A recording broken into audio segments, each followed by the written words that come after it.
I am preparing to live stream the meeting. It's a terrifying feeling. Everything is. Well, now I can't take anything back. Right. I am preparing to live stream the meeting. Uh-oh. It's just because it's running slightly behind for your computer. It's fine. That So means now do I keep both the YouTube and my Zoom open? yeah, I would mute the YouTube though, like turn the volume down so you don't hear the echo of everything you're saying. Yeah, okay, got that. It should be fine. Cool. Great. I guess I'll resume recording here too. We're just going to record everywhere. Well, it's great to meet you. You look beautiful. It's 6 p.m., so if I can't do it by now, what is my excuse? That's right. Yeah, this is one of the few times recently that I've gotten all dressed up. I'm glad that you didn't get super dressed up in theme like Bride of Frankenstein style, because I thought about doing it, and then I was like, well, if I'm the only one who does it, it will look nuts. I also thought about doing it though. We could have coordinated this, but I thought, you know what, like people might not, I don't know. You don't want people to feel like they're joining some kind of cult just by participating in a book club. Yeah, exactly.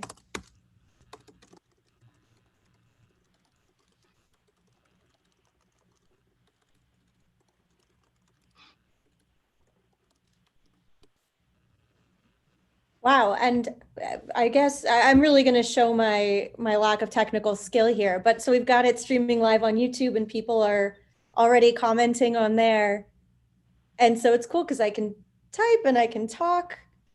I got to figure this out. But to everyone on YouTube, I'm really excited that you're here, and Hello. we're going to get started in just a few minutes. And hello to everyone on Zoom also. Hi, how are you? Hey, Tyler. Good. Hey, how are you doing? I'm good. I'm trying not to get too overwhelmed by all of this, but I'm really excited that the night is finally here. All right. Yeah, I'm excited too. I have my Frankenstein shirt from Bride of Frankenstein, which I feel like would be pretty fitting for our topic right now. Yeah, it's perfect. I love that. Thank you. Yeah, and the poster behind me right now, I don't know if you can see with the glare, but that's a poster for House of Dracula. I got that printed over at Walgreens and that. I don't know if you can see it, the glare with Yeah, I the can see most of it. light It looks in really my cool. room, but it's a movie I really like. It's underrated, and it's one that Universal made at the time about this book here, which I did read. And yeah. Yeah, that's really cool. You know, I guess I should be embarrassed to admit I haven't seen House of Dracula. Oh, I I think remember last time when we talked, there were a lot of movies that you brought up where I was like, I haven't seen this one yet. I haven't seen that one yet. So that's another one.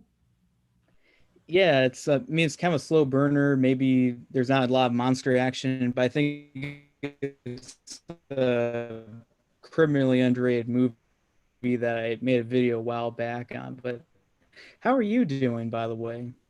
I'm doing pretty well. I'm in Colorado Springs right now. I've been here with my grandparents for a couple months now. They are 98 and 99 years old. Wow. So it's been really fun getting to spend time with them. Um, and yeah, my last YouTube video that I just did was on Lon Chaney, and I didn't even realize when I started it, but he's from Colorado Springs, and a lot of his like houses and the first theater he worked at was all like around the neighborhood where I am now. So it's cool. I want to go see like do a little Lon Chaney tour while I'm here. Okay, that sounds pretty cool. That I've I remember. I don't know if you remember your thesis of mine, Yeah. and I registered that to this publication. It was called the Vanderbilt Historical Institute. I think that's what the name of it's called, and to try to get published for a historical I just forgot the name. It's just distance from my mind right now, but I'm just waiting on feedback for that. So that'd be really nice to get my name out there for historical review. Yeah, that's amazing. Congratulations on that. I hope it goes really well. Thank you. And I Yeah, see and we've got Bonnie who just joined. How are you? I think you're muted right now. Yeah, I didn't get a chance to read it, but I will. Yeah, no, that's okay. I'm just happy you're here. It's been a long time since I've seen you. Yeah, thank you. Nice seeing you. And I think we've got Tama and a Galaxy Tab A8. And I'll probably give a couple more minutes for people to kind of join in. We've got this going on YouTube Live as well, and we've got a couple people watching over there. So I'm so excited. This is my first time doing this.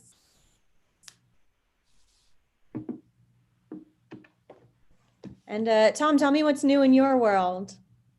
Oh my goodness. So, I work for the Black Phoenix Alchemy Lab perfume studio, and because of COVID, we're working with a skeleton crew. We don't have our normal production staff. So normally I work in marketing and licensing and events, but lately, in addition to that, I have been bottling perfume, pouring, labeling, like getting it, ready to go. So we're a small team based in LA, and so my partner and I are now basically, during part of the day, I am, promoting the perfume.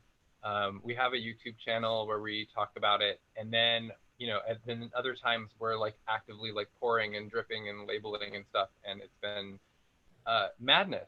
It's madness. I bet. And you were saying that you were trying to get a like a line of perfumes that were related to the book. Is that right? Yeah, as a small company, it's very important for us to do everything very just like on the up and up and licensed everything. We can't afford to be taken to court. So when the book was in the process of coming out, we were exploring that. And the publisher who re-released this book, Chicago Review Press, has the paperback rights, but they didn't they didn't get lots of like extra rights with that. And I would have had to go back to the estate in order to secure that. And in a little bit, when I talk about this, you'll understand why that would have been probably a bad idea. Yeah. So we had to I'm kind of excited to hear. Yeah. But maybe someday. I hope so. When you said that, I immediately thought that would be amazing. Especially because she loved, like so many, there's a lot of like historical settings in England and Hollywood and stuff that would be exciting to try to capture and send. If anyone gets there before us, I'll be so ticked off, but also good luck getting the license. So my hat's off to you if you can do it. That's right. All right. Well, I guess we'll kind of get started now. We've got a nice little group here on Zoom, and we've got another group on YouTube who are watching. So I will start by introducing myself for anyone who doesn't know me. My name is Antonia Carlotta. I am the great grandniece of Carl Laemmle, who started Universal Studios. He made a lot of the classic monster movies like Dracula and Phantom of the Opera and Frankenstein, and of course, Bride of Frankenstein that Elsa Lanchester was in. Some other really notable feats of his: he won a Supreme Court case against Thomas Edison, and he also saved hundreds of Jewish families by bringing them over during World War II and setting them up with homes and jobs at Universal. So my mission now is kind of to continue his work, to make sure that his name is known, his work is known, and to try to live up to the legacy that he left behind. And so one of the biggest ways that I do that is with my YouTube series, Universally Me, where I talk about all things Universal, Laemmle family, really everything. And if you haven't seen my videos, you should go check them out, youtube.com/Antonia Carlotta. But anyway, it's just really fun for me to get to explore that part of my family and that part of history. And then now that we're kind of in a pandemic, I think I've been looking for more ways to connect to people and more ways to kind of learn and explore. And so when I learned about Tom Blunt and I learned about this book, Elsa Lanchester herself, I just felt like this was a really great opportunity to make an event of it in a book club. And what a cool way to meet new people and to learn about someone that I really didn't know that much about before this. And I will say this book was definitely different than I thought it was going to be as an autobiography from somebody, you know, who grew up in the 20s, 30s, 40s. So that was really cool. I guess to start, just by a show of hands or in the chat, had anybody read this before, or even who now read this book? Or do we have a lot of people coming into it blind today? Got Tom, of course. Yeah. And Zan, you hadn't read it before, but you read it now, right? Yeah, I read it now. And what about you, Tyler? Well, I did get my copy last month, and I recently finished reading it about a week ago in that. And I just decided to take a few photos of the pages in the book for my research purposes, and that I told you about that book I was working on in that. So this is definitely really helpful information, a few bits in here, but yeah, it's just interesting about some of the people that she encountered in that we'll get to later. But yeah, I think it's a pretty good purchase, and I'm really happy that you were able to bring this book to my attention. Yeah, oh, that's amazing. I'm really happy to hear that. Yeah, and so this book, Tom's going to tell all of this much better than I can, but it, I guess, was not in print for a while. And so I would love to introduce Tom Blunt, who's going to talk about the journey that he took, I guess, finding the book, getting it back in print. It sounds like there were a lot of sort of bumps and turns along the way, and I'm really excited to learn more about that. So I'm actually just going to take this time right now to turn it over to Tom Blunt. Oh, well, thank you so much, Antonia. I have to say, this right now is all I ever really wanted from the beginning. Back in 2012, when I first found a copy of this book in the thrift store, which is maybe the version people have seen out in the wild. And at first I was dubious about it because because I hadn't heard of it. Of course, so in your brain, you're like, how could it be any good if it's this far along and I haven't heard of it? I know it sounds really snobby, but anyone who's read a lot of old star memoirs knows they can be very variable in terms of the taste of the time and what people felt they were allowed to say. So even in the first few pages of reading this book, you realize you're in the presence of a real storyteller. And there's a quote that she includes in the book somewhere that's a review of her cabaret act in 1951 in the New Yorker that I really think sums up her voice, where she says, this is written about her, "There is a desperate quality about her art. In some curious way, she takes her listeners out of a close, tidy world and into a disquieting place filled with sharp winds and unsteady laughter." That is everything I aspire to. I felt really reading this book that I felt like a kindred spirit in her and someone whose story really came alive on the page. And then to read all of the details about her marriage with Charles. And she basically read off all of the receipts on the hardships of this kind of married life with a closeted public figure, and not out of revenge, but just because it was her truth. And that was a very brave thing to do in 1983. Attitudes were very different, and this is at the beginning of the AIDS crisis. And I'm convinced that she was punished for it in this book because a lot of people really disregarded it. It did not sell very well. I think it was just kind of dropped and fell out of print almost immediately, as far as I can tell. So to me, finding this book, it felt like a really important piece of LGBTQ history also, in terms of just a glimpse at how these relationships are formed and how people survived in them to the extent that they did.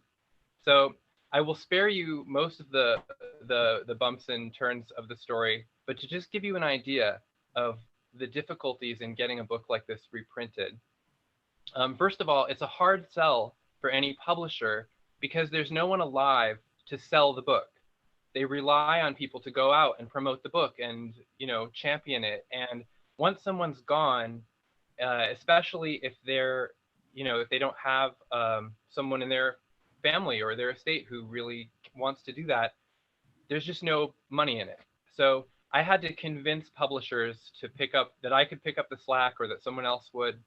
And another important thing to remember, if you, whether or not you've read a lot of Hollywood memoirs, these kind of books are not considered permanent, really. They are released and then fall out of print all the time. Back in the day, there was no internet to preserve any record of what was said. So this was actually quite useful because you could go out there and tell some stories and say some nonsense, and then in a few years, like, no one could even get their hands on a copy. you know? It was actually, so she wrote this at the end of her life to get her story out, but I don't think that she imagined that people would be gathering to read or discuss it 40 years later. You know, like, I don't think she expected it to really leave a mark. So at the beginning, after I read this book and I felt this connection to it, to gauge interest, I did a show. I was hosting variety shows in New York City at the time.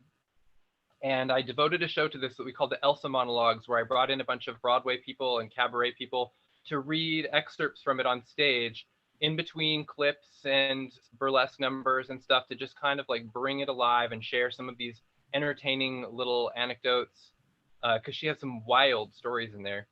And that went well. And I used the show to kind of launch an online campaign to try to get people to care whether the book came back into print. We got a little bit of press. We got, you know, Fangoria and the Mary Sue and a few places pushed it along. That's about as far as you can go, unless someone else joins your cause or people gather around this. And the first step really was figuring out who owned the rights. So you would think this would be an easy thing to find out, but in a case where someone has no surviving relatives like Elsa, pinning it down was very difficult. And so I started with the publisher, St. Martin's Press, and they informed me that the rights had reverted back to the estate. Now, I was able to, on a hunch, well, not a hunch, I looked through and saw that at the end of Elsa's life, she was with the Motion Picture and Television Fund, which is like an elder care network here in LA, where people in the film and TV industry basically can be cared for through the end of their life. And in many instances, how they manage to pay for this is they turn over their estate to the MPTF, and then they house you and feed you and care for you. And then when you pass away, they own your estate. So I reached out to the MPTF, and I got some polite acknowledgement at first, and kind of like a, who are you, and you know, what's going on? And then at a certain point, they were basically like, no thanks. And to be fair, it is the legal department's job to err on the side of no thanks, pretty much across the board. But then I asked them to at least confirm that they owned the rights to the book, and they declined to do even that. Like, the communication at that point was very difficult. I ran up against this brick wall. I didn't really know why. So at least the campaign that I'd been doing at that point had the unintended effect of making some people assume that I owned the rights. They thought I was trying to find like a publisher for this book that I owned, which is not true. But Yuval Taylor, who worked at the time at the Chicago Review Press, reached out to me and he said, oh, this sounds interesting. I'm interested maybe in buying the rights from you. And I said, well, you know, close, wrong number, but close. And so the Chicago Review Press got involved at that point, and they were willing to make an offer on the book, and they reached out to the MPTF and hit the same wall I did, which, you know, was very frustrating. But I also recognize this is small potatoes. They get hit with tons of questions about any number of people all the time. So at this point, though, too, it was really hard for me to sit back and let somebody else basically take the reins. I'm not in charge of this anymore. That's all I really wanted, was to get it republished. But, you know, I had to kind of just, I'm not really in the equation. So after a while with no contact with MPTF, the publisher did some more research, and they discovered that the rights were still actually owned by St. Martin's Press this entire time. Someone had simply given me the wrong information. They, you know, very early on. And then I had spent 2 years annoying the wrong people, which, you know, who could not even be bothered to tell me that. So it was this whole big, I mean, it's very difficult. You're dealing with old records. People have to actually go, you know, you're basically giving someone work to do on top of what they were already doing. How did you feel after having gone around for 2 years on this wild goose chase and ending back where you started? I mean, I'm just happy that there were sane adults in the room by that point who were fresh horses, because I don't know, I was ready to like handcuff myself to something. I don't like, it's but I know that like, I mean, publishers are offices. Like offices are full of records, and there's like a certain amount of protocol and bureaucracy. Things go missing, you know. At this point, though, you would think that we were golden because we knew who had the rights, and the Chicago Review Press made an offer, and it still took about a year for that offer to be acknowledged and accepted, because again, this is not a large amount of money. It's not a priority for anyone. They can make more money in 10 minutes with something else, you know? Yeah, So and like, so like, what do you think they were doing in that year? Were they just sitting on it? Do you think there really was stuff going on behind the scenes?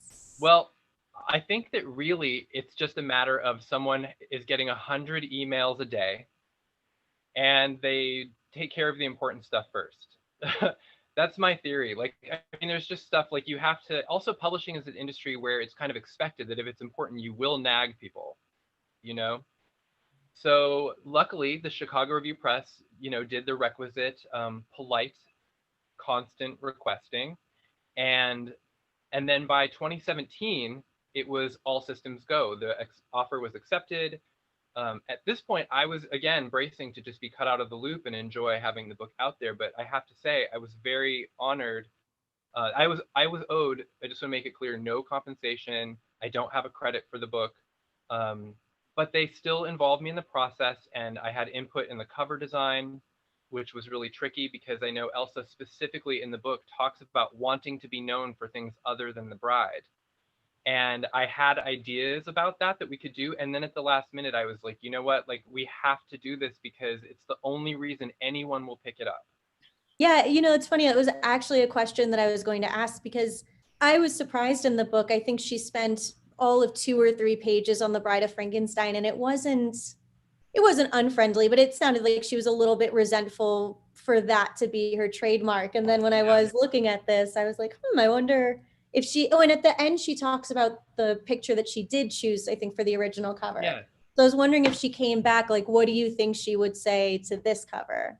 You know, Yes. again, I think that she would just be so excited that people are talking about it and reading it and taking her stories seriously, because a lot of people have tried to discredit what she said over the years, especially about Charles. So it was one of those things where working in marketing, I just knew, and as someone who was going to be going out trying to sell the book, to try to get people to care, and knowing now that the bride is an even more iconic figure than ever, and there will be an immediate interest in it, and it will save so much work. So I think it was the right decision, but it was tricky. And then I secured Mara Wilson to write the foreword for the book. I collaborated with the publisher on events and publicity for the release. I was the closest thing they had to someone who could go out and stump for it. So I, hosted some screenings of the movie, and I called bookstores all over LA to ask them to stock it. Like, I had nothing to lose by being that annoying, you know? And then, so, at this point, my motives were basically that of a historical preservationist, to just get it out there. And the tricky thing is, I had ideas about if this worked out, there were other books that I wanted to do. I want to take my next one that I would like to do is Ann Miller's book called Miller's High Life, which is incredibly entertaining. Every case is different. I wouldn't necessarily run into the same speed bumps. So maybe it wouldn't be as much work, but it is such a large amount of effort. And this took so many years to even get here. So I think that, I have an idea about more books that I would like to go through this process with, but if it takes 7 years every time, there's only so many I can stump for. So, Yeah, but at some point you'll end up with like the Tom Blunt collection. From your lips to God's ears, let me tell you, I'm ready to go. I've got a whole wall of Star Lady memoirs here that are heavily underlined. So I'm sure too that each time you're getting so much information about the publishing industry and what that's like, at some point you can just become your own publisher. I would need an angel, that's for sure. I was lucky because living in New York, I had done an internship in publishing, and I also had, some friends and jobs and so forth that were able to offer insights along the way that helped a lot. But past a certain point, everyone's just like publishing is a weird gamble, always. You know, like a book that should make it doesn't. A book that shouldn't make it ends up being like on everyone's nightstand. So I tried not to take it too personally, but that's basically the story of how it went from like a book that I picked up in the thrift store to a book that I'm so happy to find is still being sold. You know, it must be, they're still putting it in print. So Yeah, I mean, I think that's an amazing journey. Is there one specific like takeaway that you would really want people to take about Elsa from this book?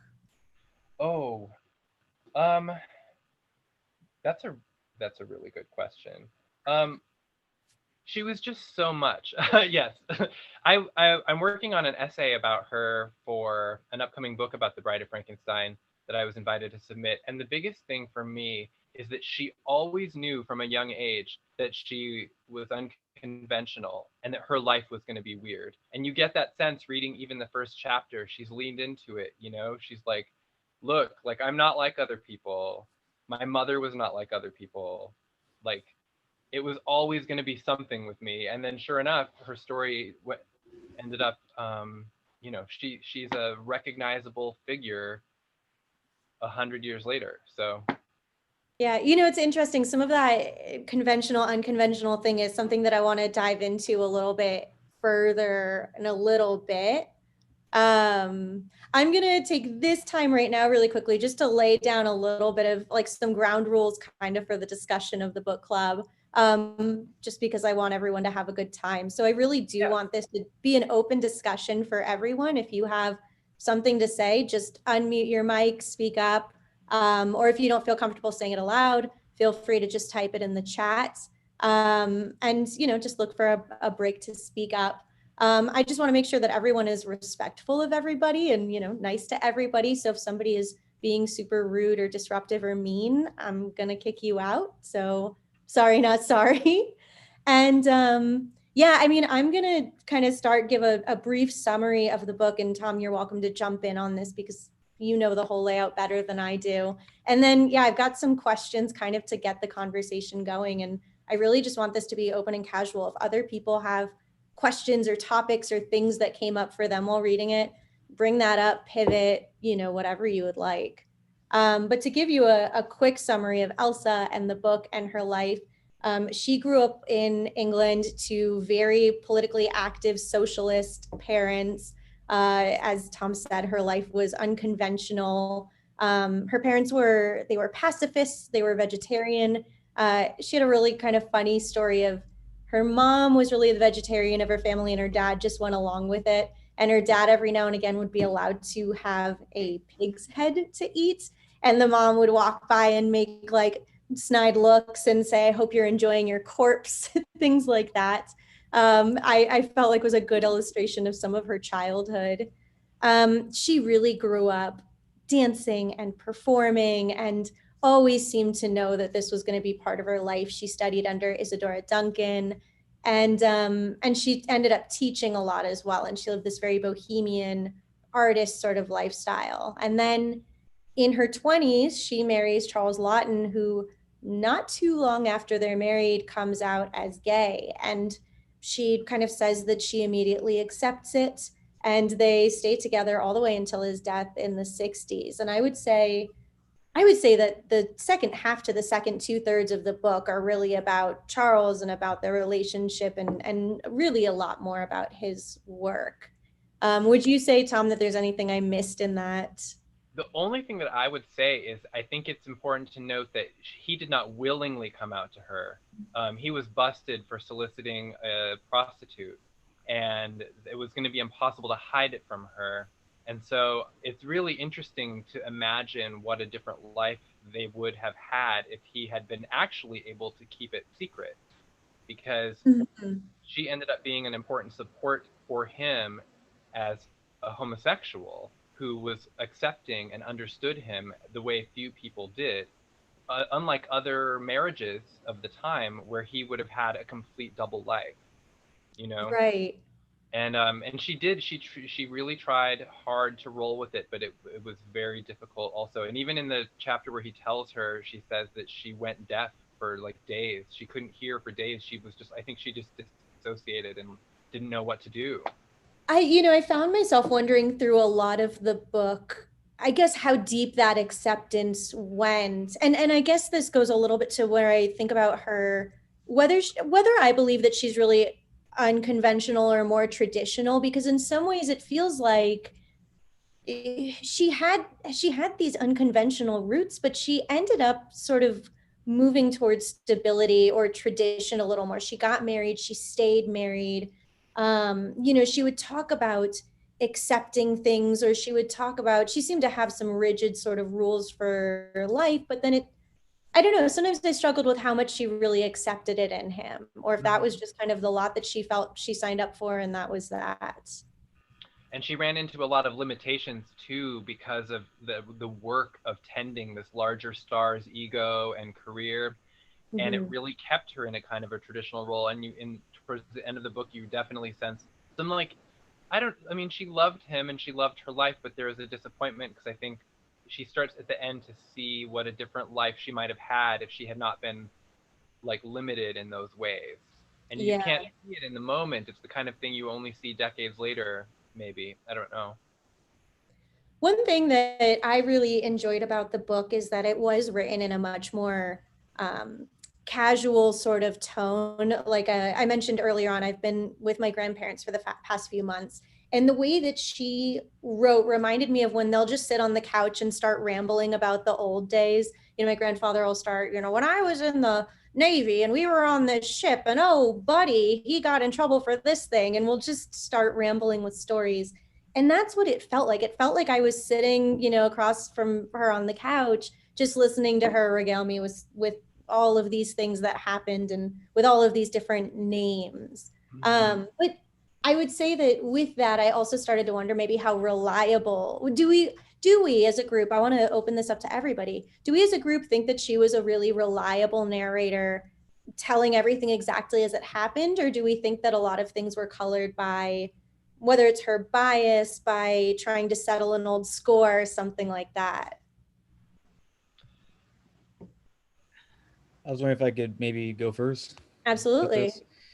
Well, the thing is, from what I've been taught when I attended college, I recently graduated, is that when it comes to like firsthand primary sources like this one, is that they may be very reliable, but we have to make sure we got to be able to see past someone's bias. Or the problem with memory is that we remember things differently than how they actually occurred. So in a way, it's like you should take like firsthand primary sources like this into account, but at the same time you should also figure out like, okay, this is just her perspective.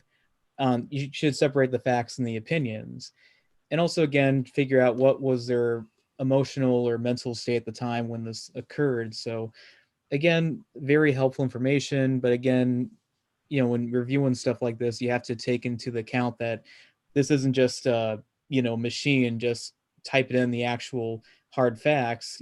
This is actually a person talking about their life. May I speak? Absolutely. Hello, I'm Elsa Lanchester. I love the picture. Thank you. I'm a big fan, and it started with learning about turnabout theater from a documentary that one of the proprietors of Turnabout Theater was the nephew who did the documentary. But anyway, regarding the validity of what she said, a lot of it, I believe, was very true. But I researched other sources that were connected, some of which didn't really have a very high opinion of her. I've also found, I have a Facebook page about her, so some of the people that actually knew her have been in touch with me. Like, for instance, you don't get the sense in the book that she was a drinker, but one of her favorite expressions turns out to be, let's have a drink or three. and One of mine too. That seemed to have been very well known, but I didn't pick that up from the book at all. I also read some of Christopher Isherwood's diaries, which seems very tangential, but he was a good friend of Charles. And I tend to think, well, there's a couple of things that stood out for me. Like she had said in the book that she actually grew 2 inches, after being on Turnabout Theater. And no, you can totally tell that this woman was kind of getting a little osteoporosis at that point. So she did have some things that were skewed, but Christopher Isherwood was Charles' friend. And Christopher Isherwood helped Charles to come to accept himself. I don't think that Elsa ever accepted it. I think she kind of had a deal like Hillary and Bill Clinton, like this is your, like compartmentalizing everything. But I think it left, like you said, how she went deaf, I think for 7 days, I think it left a jagged scar, not unlike the brides, on the relationship forever. And that's why they fought forever and had famous bickering, and people didn't want to be around them when they got older together. So I think, in other words, just to answer the question, I think, I don't know the fellow's name with the headphones on, but I think he was right in saying that, yes, a primary source is a good place to start. But when you start investigating people that she knew and stuff like that, the actual truth starts to surface. But her truth is the most hilarious, most star-studded, but not awed by the stars. And she, it's like she was an insider and an outsider in Hollywood, and you don't get that perspective from many people. It's my speech. Yeah, no, that was incredible. Thank you. I could definitely tell that she thought from, even the little things like where you said, she grew 2 inches, or the way that she would talk about others, that she did think very highly of herself, which sometimes I think there's that part of me that's like, okay, let's calm down. But then on the other side, I kept thinking, well, no, actually, you really are this talent. Like, you've earned this. You are this amazing woman who's done all of this stuff. You've earned a little bit of vibrato there. I also think it's interesting, bringing up the compartmentalizing aspect. I noticed that in a lot of her stories, there were only a few moments here and there where I felt like there was a real vulnerability, or her getting in touch with some of the deeper feelings. I felt like I could tell she had a really strong command of like intellectual psychology, but then really getting deep into her emotions. Sometimes I didn't feel that coming through. I think that she, oh, go ahead. I'm sorry. Oh, no, you can go ahead. I was just going to say, I think more of the emotions, like that was what she loved about performing, singing and stuff, and storytelling there, is because maybe I think that's where she could connect with that stuff more, and that's why she wanted to do it all the time. Go ahead, Zan. I was just going to say, back to the original question, that I agreed with a lot of what Tamara was saying, and that, sorry, phone's going off.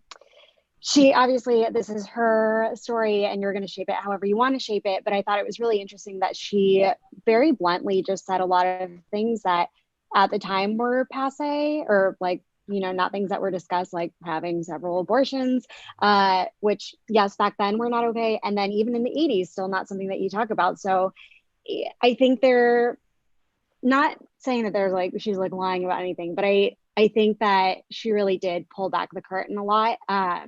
And again, she's shaping her own story, but it is interesting to hear those things and think like, wow, I really am getting like a pretty solid idea of what her life was like, even if she didn't reveal like every wart and scar. Mm-hmm. She was incredible at dropping bombs and then moving on to the next sentence. Like the first time when she mentions an abortion, I reread that paragraph 4 or 5 times, trying to decide if that was a metaphor for something or if it meant something else, because she glossed over it so quickly. I did the same thing. I like even went and I was like, did this mean something different in 1930? Like, I don't. What does abortion mean? Yeah. And then the second time too, she just was like, look, like went and did it, and then like I didn't miss a show. Oh no, that was the first time where she didn't miss a show, but the second time too, she still, it was like one sentence, and then it was like, and then the next day like went off in a I think carriage. she was like talking crap about Tallulah Bankhead, and then it's like, well, I guess I shouldn't be too mean to her. She helped me get my abortion anyway. Yeah. Oh, I feel like it was the third. I gather that she only got two, but there was that third mention with Tallulah, and that was like, again, like another casual drop. I didn't read it yet, but would you think this would make it into like a good bio movie kind of thing? I'm working on it. I'm working on it. I have to say that when I was trying to figure out how to get the book back into print, one of the people that I got in touch with was her former agent, who helped get the original book published. And he told me, he passed away in 2016 for Parkinson's disease, but at the time he told me that he had actually loved her and her book so much that he had written a screenplay based on it. But he had lost, there had been a fire at his office and he had lost like half of it. And at the time he was trying to track, this is Mitch Hamelberg, and he was trying to track it down for me, and eventually we fell out of touch. I don't know, it probably didn't exist anymore, but I do love that since the beginning of this book, there have been people who read it and are just like, that's the story, that it touches so many bits of Hollywood. There's this range romance in it, like, let's go. I would love to see her life as a movie. I feel like there really is so much to it. And I would love, obviously I got a great sense of her relationship with Charles from the book, but I would love to see that played out.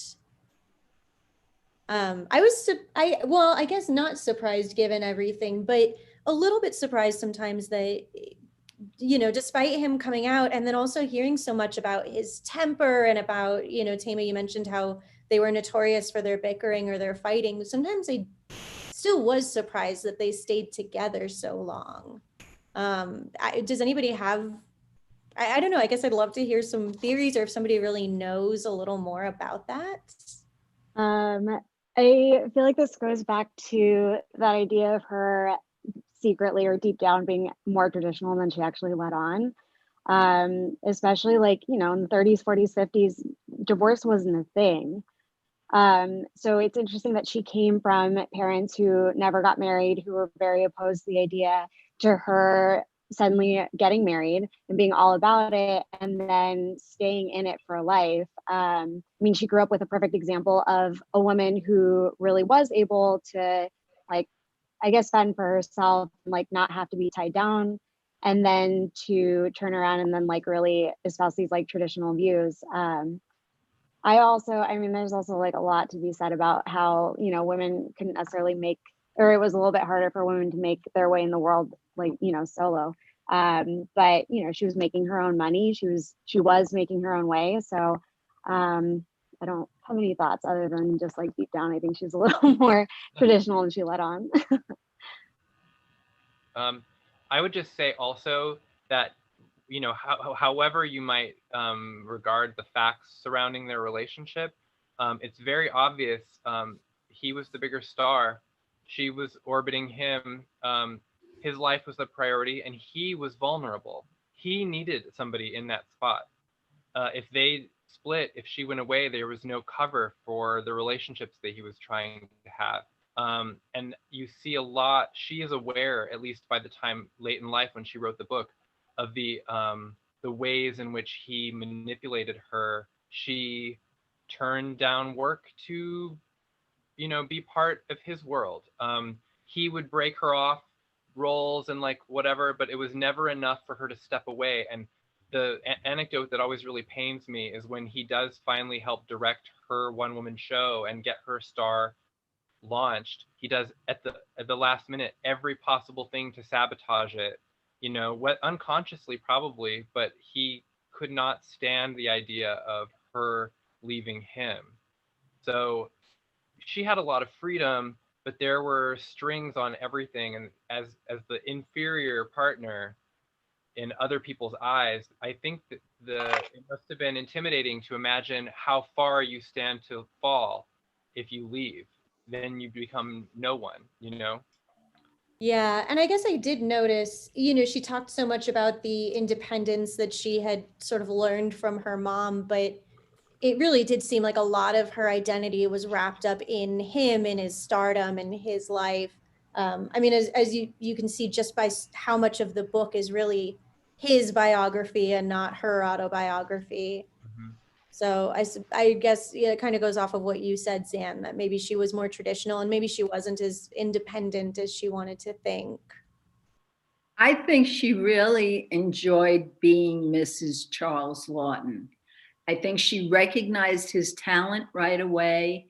And that's the kind of thing that appealed to her. I think there's one place in the book where she says something, she doesn't even like attractive people, which is one of those bombs. And, and then she goes off on something else. But there's one thing before, you can bring up topics and whatever, but there's one thing I want us to discuss, and it doesn't have to be right now, and that's Sheila Schwartz. I'm happy to jump to her now. I think she was the funniest character. And I'm so sorry how she spoke. Sheila doesn't want to go with Elsa tonight. Sheila wants to help Charlie. Like the way that and she spoke like that. I don't think Elsa made that up at all. I just wish we knew what happened to Sheila Schwartz. I think it was a name Elsa made up. And I did find some of the actual names of Charles' lovers in my research. So I don't think it's that far-fetched that she would have had so many critical things to say about Sheila without wanting to change the name. Mm-hmm. Does anybody have any information about what happened to little Sheila after the war? And the way she tripped her up all the time. It's like that alone is a comedy right there with that Bobby Benson with the eye that literally wandered, and Charles Boys going in and out. I think it should be a Netflix series. And, since it's a pandemic and it's very hard to shoot new things, much less like what you were saying, Tom, it's not that nobody looks at it, looks at her as anything. She said she relegated herself to playing ninnies and nannies, if you recall. Mm-hmm. But I decided I'm going to try a web series. I think that animation right now is going to be really big because they have to figure out how to shoot things with live actors. Also, Bertolt Brecht plays into that. I'm using real photos with like cartoonish backgrounds or just some paintings and things to kind of weave in that sort of sensibility that was her life. I mean, it was hilarious. I call it a melodramedy. It was just so out there. And I also, Tom, can we get an audio book of this thing? Some English woman who speaks like her. I was looking for an audio book of it. I would love that.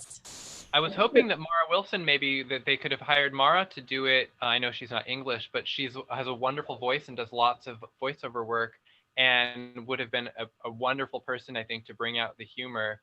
I don't know if they acquired the rights for that. I don't know. We'll find out. Yeah. I can ask. I think everyone that I worked with there has moved on, but I love to annoy a fresh group of people.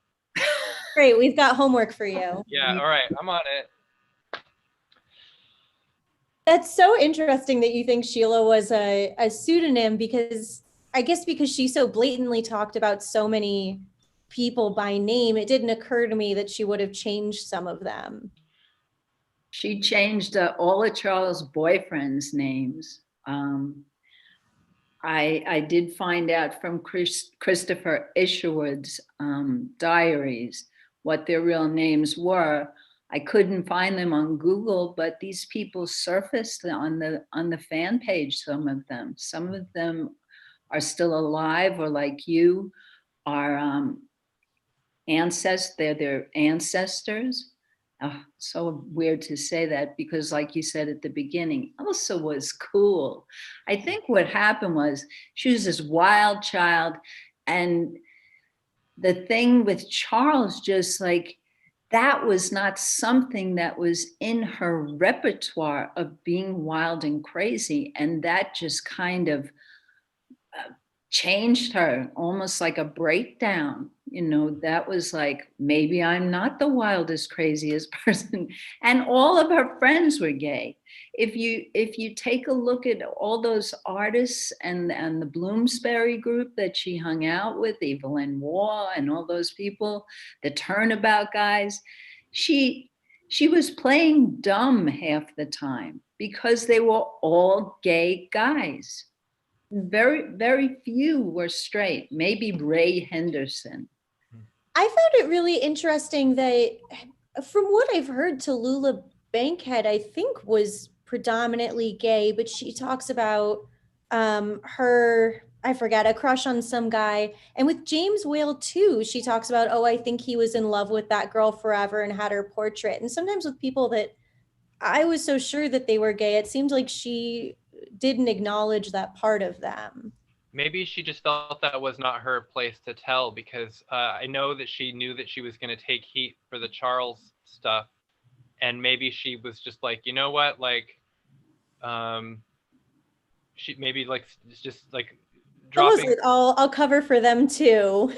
Yeah, there's I wasn't going to bring this up here, but since we're talking about his ex-lovers, you know, there's the Scottie Bowers book, Full Service, and Charles featured memorably in that. But I found an instance in her book where she describes a young man working as a gas station attendant, and I believe she has to be talking about Scottie Bowers. I wrote a little bit down about this a few months ago, just to, like, you know, cobble my thoughts together. But she talks about a man who I'm so sure was Scottie Bowers, and Scottie is no longer with us. And I did manage to get him on the phone at one point and tried to talk to him about it.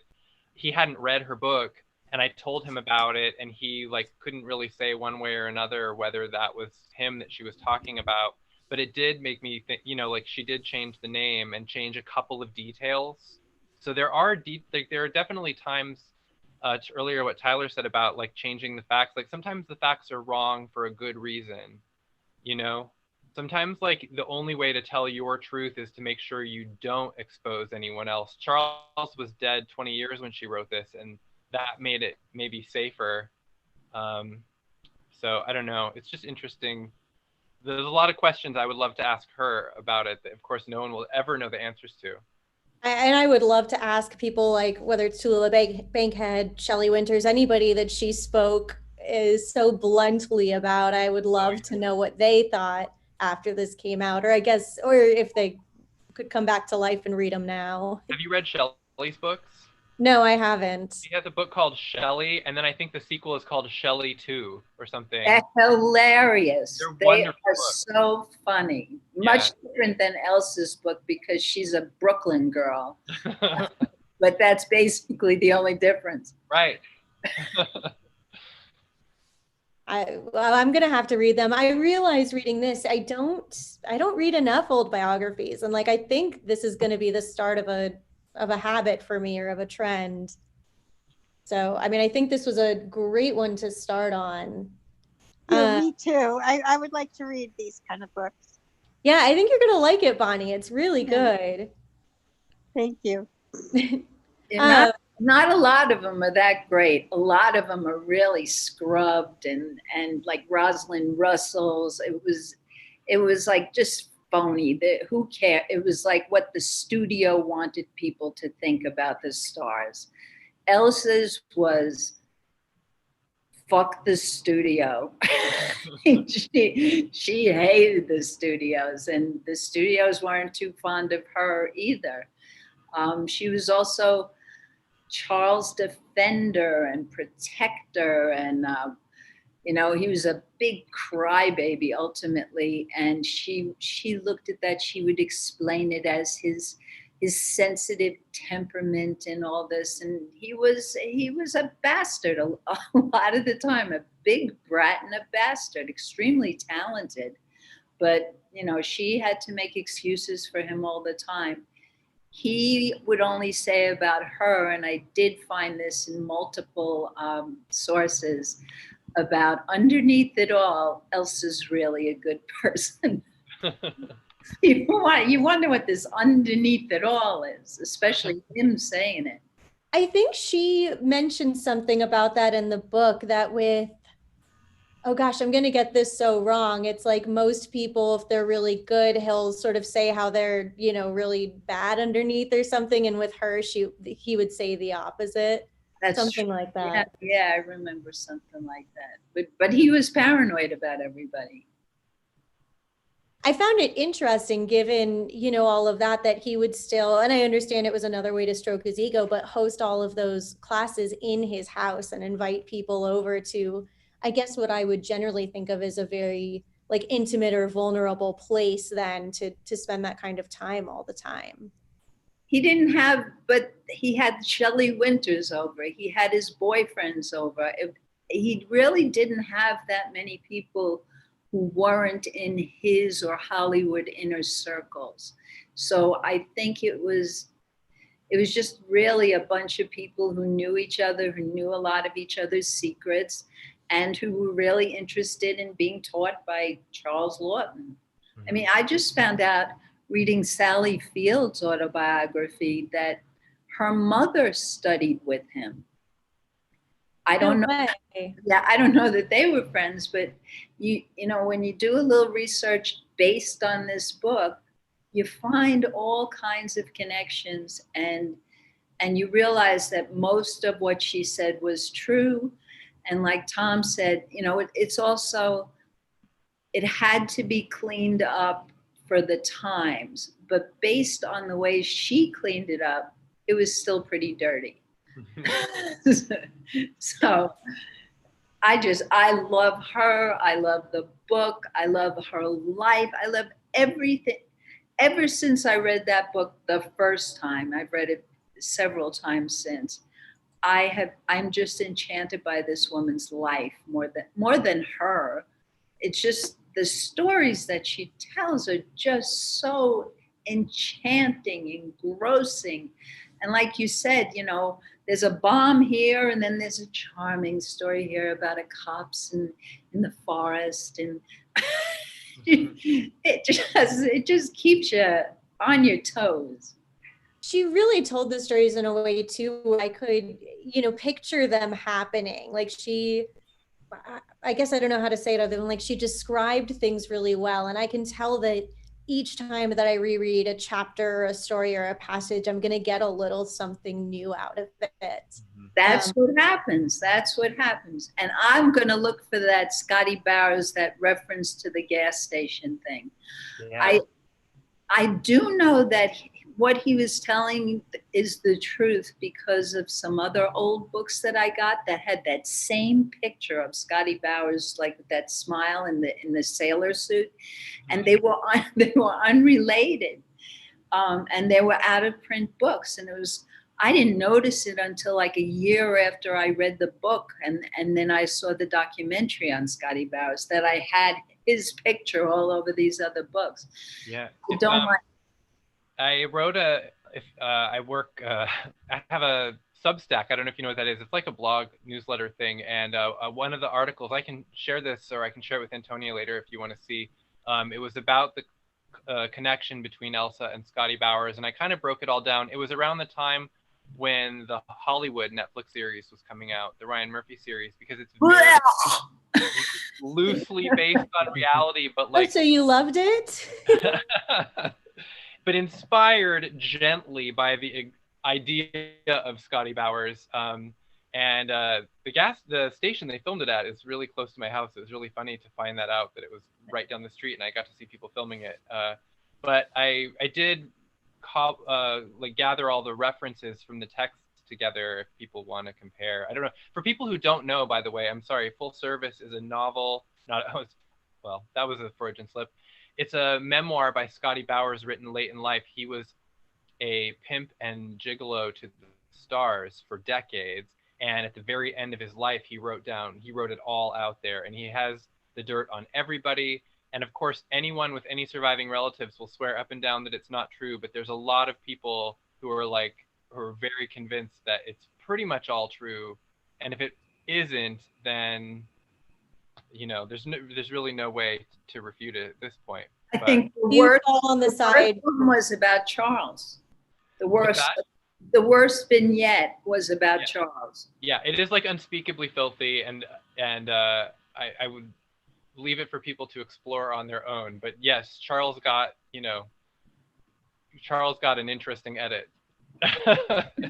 And I was just going to ask, are you on the side that thinks that the book is pretty factual? I suspect that it is, on the whole, pretty factual. I mean, I think it probably is. Like Elsa, he was telling his truth, and Scottie Bowers was an individual who clearly lived in his own universe. But for the most part, I tend to believe. But maybe I read too many of these star memoirs, and now people can convince me of literally anything. So. No, I'm telling you, I found him by accident in other old books that I have there's this old book called Gay Bar, and it's about like a place in Cleveland where it was the only gay bar like in the whole Midwest, and it was not a good book. But it's sitting on my shelf, and I'm cleaning the books, and there's his face. He knew a lot of people all over the country. He was kind of like a sweet guy.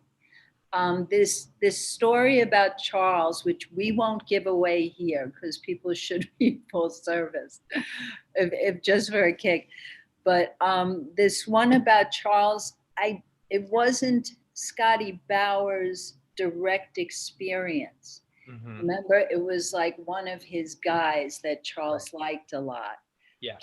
Came back and told him, or it might not have even been that particular fella I'm thinking of. And because Elsa even outlines Charles' cruelty to a lot of these people, it may have been somebody who had a grudge.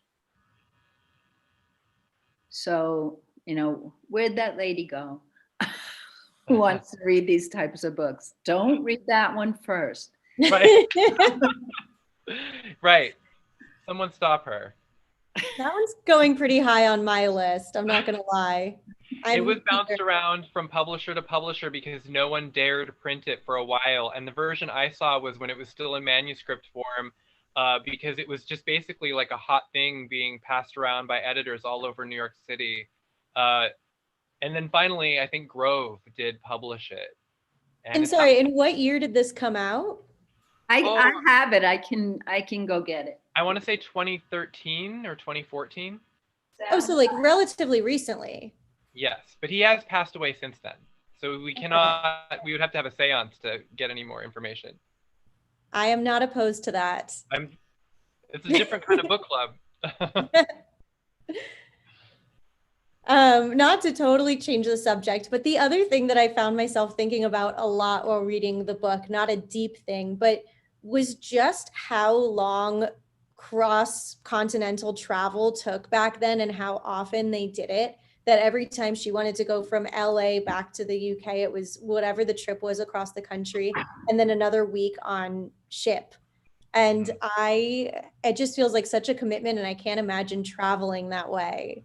And do you all think that you would have traveled as much as she did if that was how we had to travel? Absolutely not.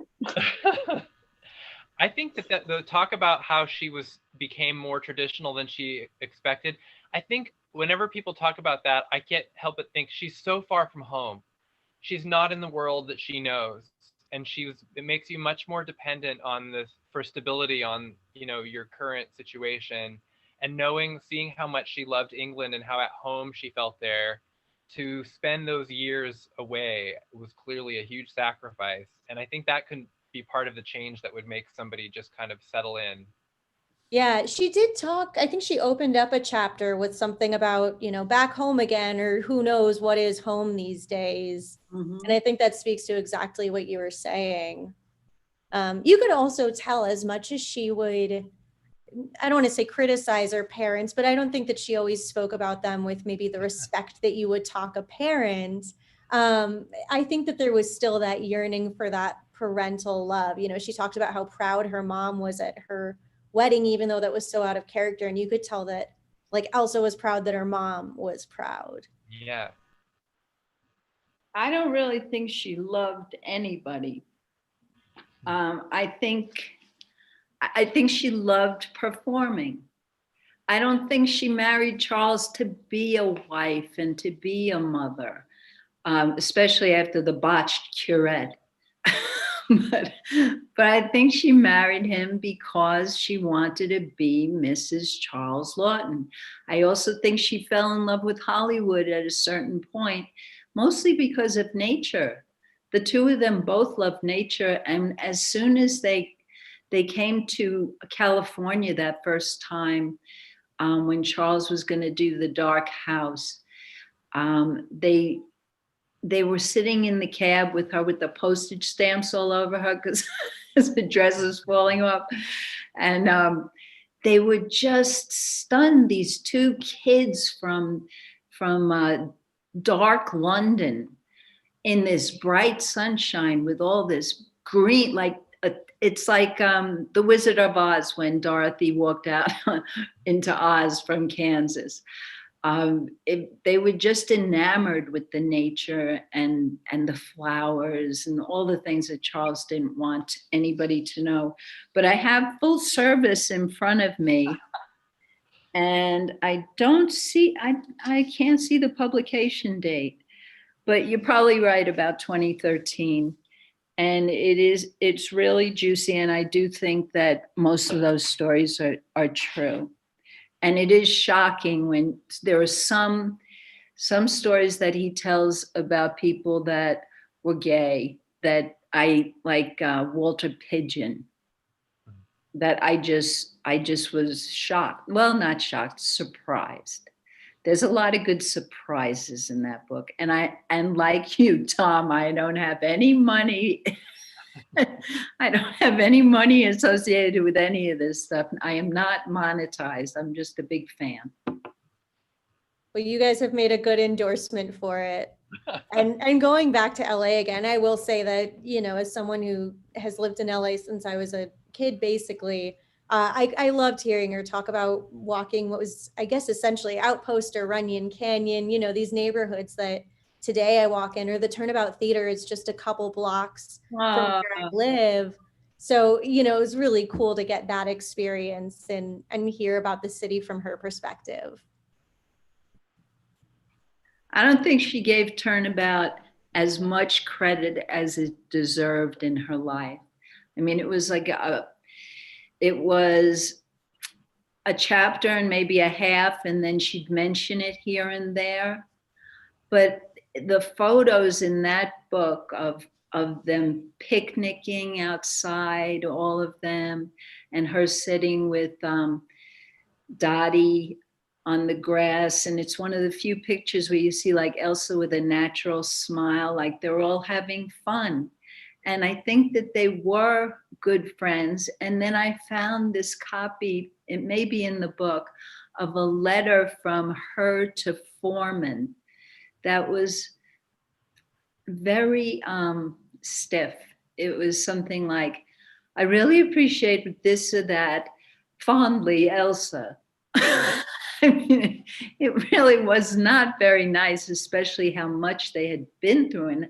And she did all those characterizations, like Tom was saying. I don't think people that are English tend not to show too much emotion, but she channeled that into every woman that she portrayed. And it was Foreman that gave her the basis for those portrayals because of the songs. She read other things into it and brought them to life, but that was the basic foundation for everything that she did at Turnabout.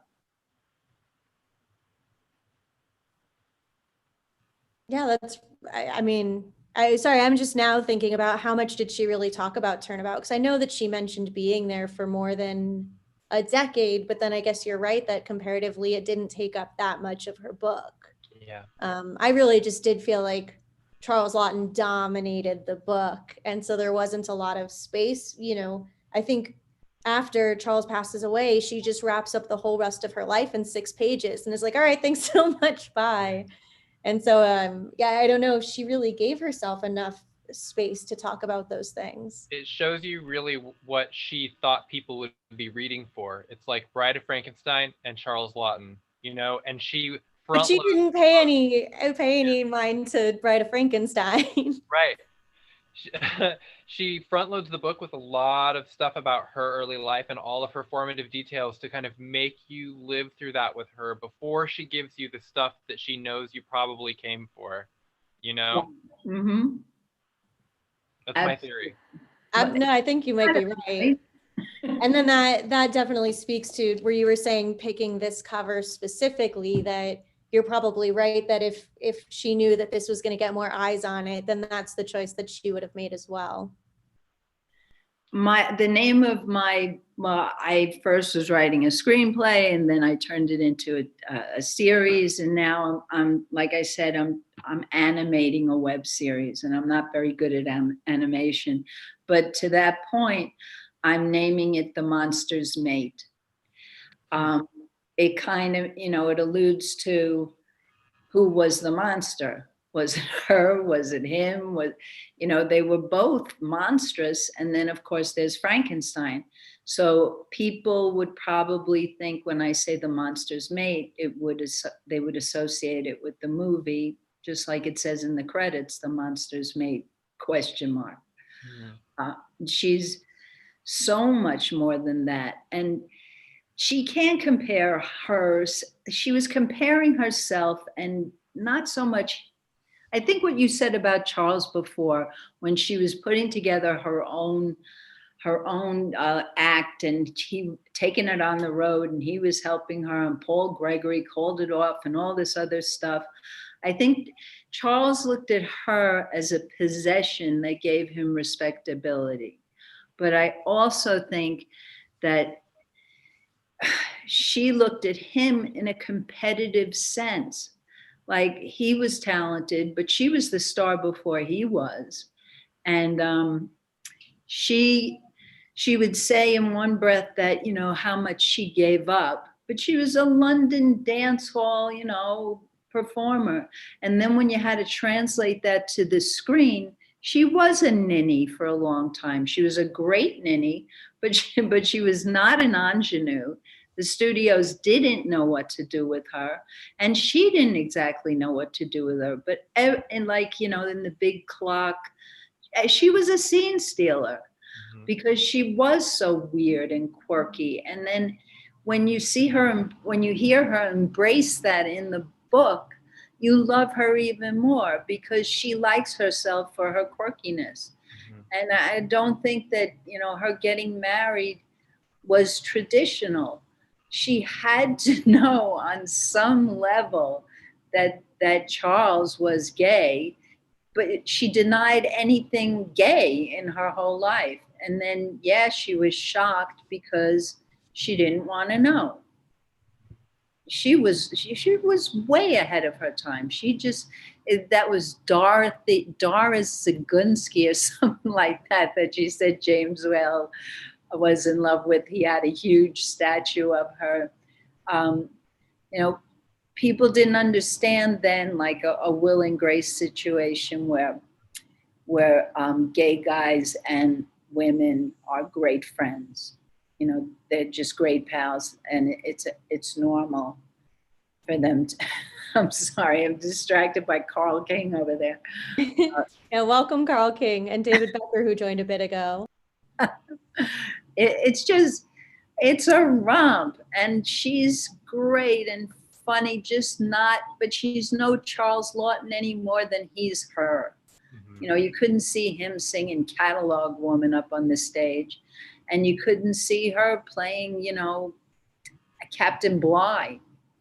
There's a great part in the book where she talks about them playing Peter Pan and Captain Hook, how funny it was because his Captain Hook was so kind of like shy and thoughtful, and her Peter Pan was like so like frightening and militaristic, and how it was almost like the casting should have been swapped. I thought that was really like kind of the relationship in a nutshell. Uh-huh. She must have thought that too because she was clever enough to present it that way. So, you know, Well, but like it was a reviewer that said that actually, and she yeah, just but she was proud of it. Totally.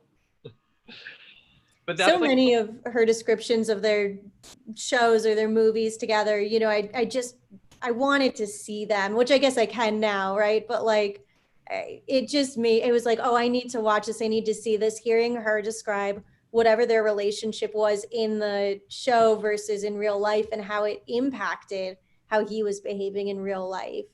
It made me want more of that. There is more.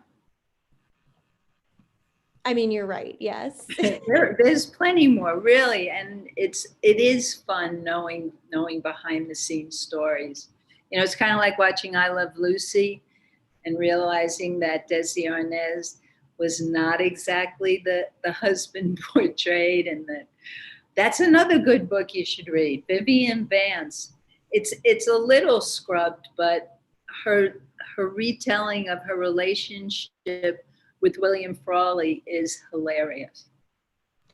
Yeah, I mean, I remember finding out, you know, all of the stuff about the I Love Lucy set back in the day, and that was the equivalent of finding out that my parents were getting divorced. That was really heartbreaking for me as a kid because they just seemed like, you know, the perfect everything. That ruined my childhood for a bit too. Well, this won't ruin your impression. It'll just make it deeper. Good. I mean, I would love to take a moment here and kind of go around the Zoom table, if you will, and have everybody just share either a favorite story or a favorite moment from the book, whatever your favorite is. And I'm happy to either cold call on people or if people just want to volunteer. I'm going last. I'm sorry. Go ahead, Tom. No, I said I'm going last. Okay. I'm sorry that Sheila Schwartz, it was a comedy. I mean, everything. I loved the whole book, but that was just so funny to me. It grabbed me. That's all I could say. And then the fact that she never came back, you know, if it was a novel or you know, fiction, Sheila would have been throughout that book instead of just zooming off in a taxi cab and never heard of again.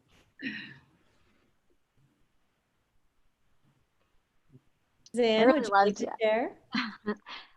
Great minds think alike. I really liked reading about her childhood, especially, like I said earlier, just seeing these things that I feel like are pretty normal for today's times happening 100 years ago.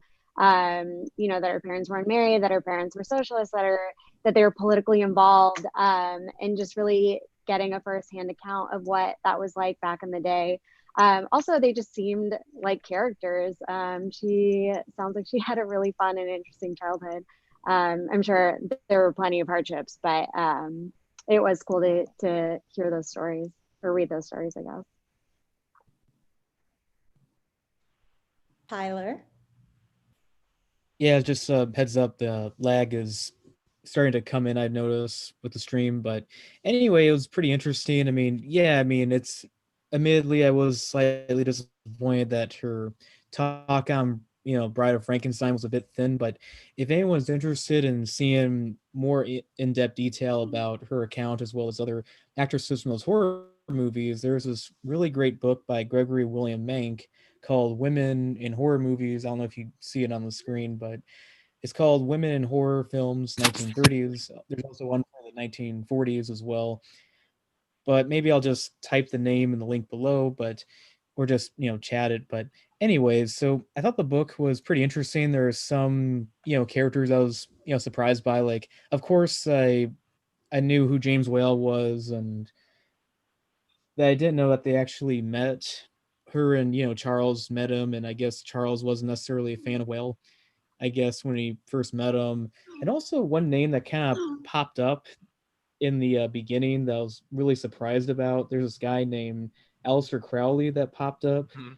He was this very infamous man. He was called the most wicked man of the world at the time because of all the satanic stuff he would do. So I had to double check that. Wait, did I just read that correctly? And she just happened to meet him. It was just so casual and not just thinking back of if I would have known this guy here, I don't know if I would have my interactions with him be different in that. But right now, I have this one photo. It's not of Elsa Lanchester, and it's not necessarily an original photo from the time. It's a reprint, but it's a photograph I got a while back. It's from the behind the scenes photo from the Bride of Frankenstein. I don't know if you can see it, but that's Colin Clive, who played Dr. Frankenstein, and that's Valerie Hobson, who plays the his fiance. So it's kind of like a duality of who's of the Bride of Frankenstein. So that's the bride of Dr. Frankenstein, and Elsa Lanchester playing the mate for the monster. And this photo shows like how you clearly tell she wore a wig for the movie, and also he's wearing a in the lobby. He's sitting down when that happens. And also Boris Karloff got injured too. I'm trying to remember exactly what kind of injury it was, but it was during the first scene of the movie where he's in water, and I guess he, dropped down the water incorrectly and hurt one of his hips when that happened. But anyway, just wanted to share that photo with everyone since we're on the topic of Bride of Frankenstein and that. Yeah, that's a really cool picture. I would love, like, if you're able to, I don't know, take a picture and share it on Instagram and tag me, or like DM it to me or something. I think that's a really cool picture. I also, it's funny or not funny, but when you talked about James Whale and Charles Laughton not necessarily getting along, I thought it was a really great moment of showing what I have to imagine was, James Whale being a little more open or flamboyant, even perhaps, versus Charles feeling so inhibited or still in the closet, and that it could be sort of a resentment or just feeling a little threatened maybe by becoming too close with James Whale or by being too accepting. So I thought, oh, thank you for sharing the book. But that was just a moment that really stuck out to me. One of my favorite earlier stories from the book was when she's talking about going bike riding. I think it's with her aunt, and they have all of those doors or gates that they have to go through, and with each one she has to ride ahead, get off the bike, open up the door, let her aunt through, close it, ride ahead, go. And just her describing that, I found it so comical. I couldn't help but sort of laugh at the imagery of it.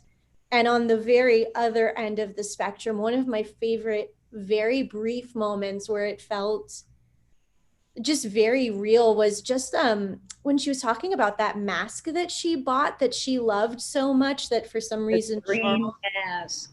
Yeah, and when he sold it or traded it for those terracotta sculptures or whatever they were, and just how kind of heartbroken she was about it and how she carried that with her.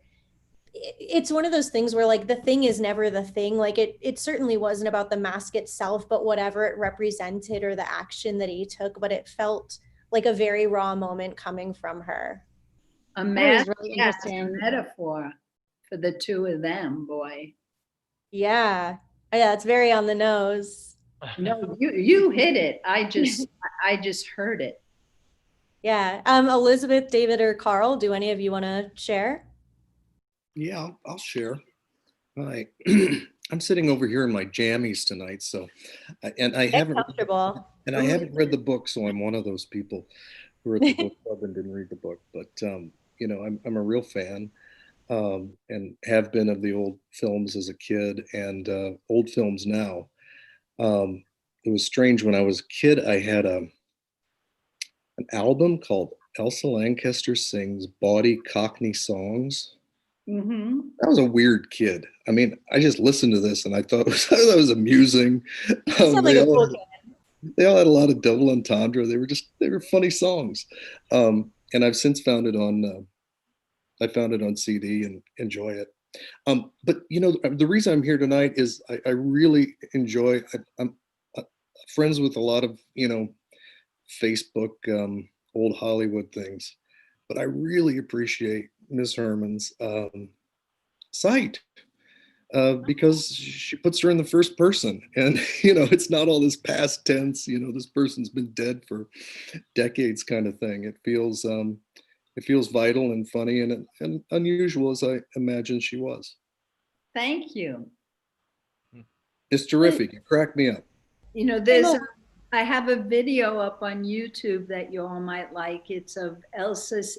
It's not something I made up. It's something that an expert found, and I picked it up off Twitter. It's Elsa's in their living room in I think the Curson Avenue home, with these two very they look like cigarette commercial actors sitting on the couch. Charles is sitting in one place, frowning. He was very heavy at the time also. And she's doing Fiji Fanny for them. And it's about 3 minutes long, and it's hilarious. It's like, first I watched it with the sound, then I watched it without the sound, then I watched it with the sound. Because her voice is just so froggy sometimes. and it fit with the piece that she drinks. You'll see that. And then when you look at it without the sound, she's so alive when she's performing, like how you say, she's so cold and she's snarky, and she's got that British thing going on with no emotions. And then you see her so alive and funny, and with this grin that's so contagious.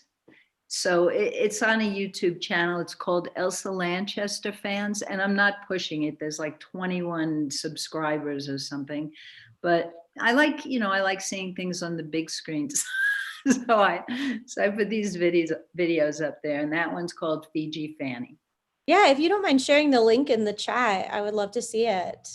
It's just Elsa Lanchester Fans on YouTube. Okay, I will check that out. And, it's interesting when you talk about not thinking that she was a big drinker. I think sometimes I got a little bit of that sense, a little bit because she talked so much about the social gatherings, but also because sometimes she went out of her way to say times when they were not drinking. And that to me said, well, if she's not clarifying to the other, then I have to assume they were. And she did have a thing for Drambuie. I don't even know what that is. It's a liqueur that was used. It's Scotch based liqueur, and she would use that as a euphemism for her, like having some kind of an affair. The same way that in the Shelley Winters book, I think it was like a fireplace that she used when she had an affair with Burt Lancaster or something. They use these devices. So I think the Drambuie was a way of saying she had sex with somebody. Amazing. I guess I would love to just open it up if anybody has any final questions or comments or thoughts or any burning desires they want to get off their chest. Now is your opportunity. As a kind of newbie, I suppose, I'm not really a newbie. I've seen plenty of stuff. What am I missing that I've never seen other than something like a Mary Poppins or a Bride of Frankenstein or all that kind of stuff? Witness for the Prosecution? Yeah, no, that's a good one. Yeah. I just watched an Elsa Lanchester movie. Yvonne De Carlo was the star. It was like a pirate kind of movie, and it was really good. Ghost. What is it? Blackbeard's Ghost. That might be it. It's on Disney Plus. Oh, is it? Yeah. I'll have to check that out again. She had some great moments in that they really let her go like over the top in a few scenes. It's really fun. That was a movie where I discovered I've got a crush on Yvonne De Carlo, so that was really fun. But I was surprised to see Elsa in that as well, especially because I was already reading the book, so it was perfect. You start seeing her everywhere. Phone number? Kidding, I'm no Yvonne de Carlo. David, are you one of my followers, one of Elsa's follower page? I thought your name looked familiar because the Becker spelling is Baecker. Yeah, and I send you a little Bride of Frankenstein stuff if I ever see it. Oh, yeah. Thank you. I'm not a weirdo stalker. It's just I'm a member of the group, so. I'm a weirdo stalker. I love the connections being made here. Me Yeah, too. no, I think your page is wonderful. Well, thank you very much.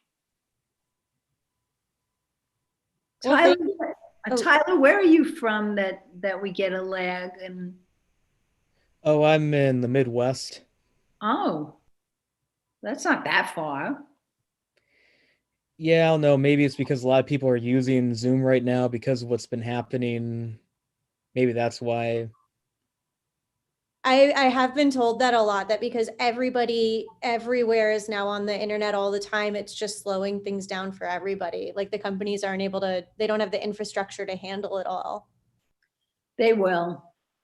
And they'll make a fortune off of it and everything's going to change. Don't I know it? Hope for the better. I teach and I Zoom all day. What do you so teach? I'm in the theater department at a college in Troy, New York. Amazing. Cool. That's got to be a lot of fun. It was until the pandemic. Yeah, it must be difficult to Zoom and teach. Yeah, it's hard to reach people, especially when you're working on performance and you want them to be honest and make a connection. It would be harder to be an acupuncture teacher, I think, Zoom. I think you're right. Just a thought. But I feel like this is intimate. I don't know any of you people, and I feel very comfortable, I guess because of Elsa. See, we should promote her as like something that brings us all together, a divided nation all together. Absolutely. I mean, I was really excited today to have you as an Elsa expert on this call, to have Tom, who has so much experience now with Elsa and with the book. I think that it brought so much to this conversation that I couldn't have imagined before it started. So I'm really grateful. I'm grateful to everybody who joined this call. This was really amazing, and thank you. And like, everyone gets a round of applause for your participation and all of your great Well, words. thank you for taking it on. Yes. Absolutely. I'll check into your YouTube channel. Sorry? I'm going to check into your YouTube. Oh, thank you. I'm one of your members. Yeah, I really appreciate that. And I'm hoping to do more sort of book events like this in the future. I think this was fun. I got so much out of it. So Yeah, I was just wanted to ask a few things. And absolutely. because it's a Zoom call and that, and it's occurred to me that next year is going to be these big anniversaries of these classic Universal monster movies.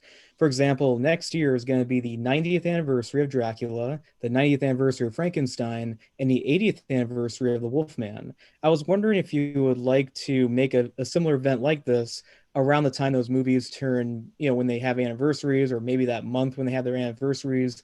And maybe we could just talk about that movie, like our experiences with those movies, or talk about history with those movies. 100% yes. Like, absolutely yes, I'm committing to it now. Yeah, well, I'll try to keep in touch with that. Yeah, that would be amazing. Sorry? That was easy. Yeah. Yeah, well, because this is so much fun for me, and B, I mean, well, I guess that's it. This is so much fun for me.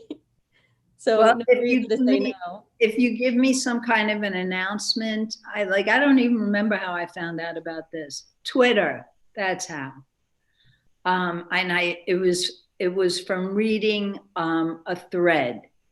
So rather than having us find out information that, indirectly, if you send some information out on your YouTube, or if you have any kind of information that you need from here to email, I'd be happy to advertise for you on my Twitter account, on my Facebook page, on my fan page, you know, and in any other way that I could, because I think it's a great discussion and it's a great idea that you've had, and people are isolated, and I think you'll get a good following, especially at this time. Yeah, thank you so much. I really appreciate that. It'd be my pleasure. Right, David? Absolutely. That's why I'm here right now. And Tom, I supported you too way back when. Yes, I remember you. Ooh. Yeah, I think we chatted a little bit. Yeah, because I really wanted that book republished. Yes, yeah. Early on, I made a Facebook group, and I think that's how we connected. You know, so many of these things just don't work out, and you know, early on, I got a lot of support from people who had various bride groups or classic horror. And there were already people out there tending the flame for Elsa and or Charles. And it was really exciting to get a sense of, you know, something stirring out there.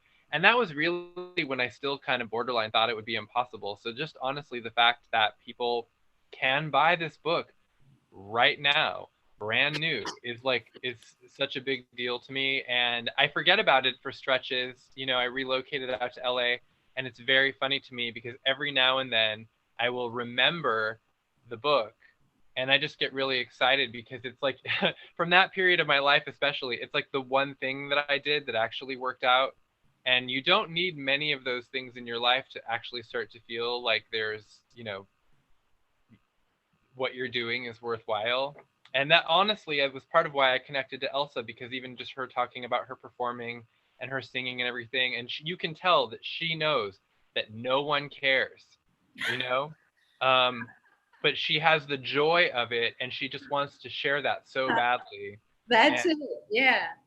It really related to that, and so many people that I know who are singers and dancers and performers of all kinds, and it's that same energy. So I really have just like, you know, we're rooting for her, and I feel like, you know, she's just kind of in spirit rooting for us. So that's a beautiful note to end on. And thank you everybody so much for joining tonight. And let's all stay in touch with each other through Facebook, YouTube, Twitter, everything else. Thank you so much, Antonia. Thank you. Have a great night, everyone. Thank you for, yep, thank you. Have a good night.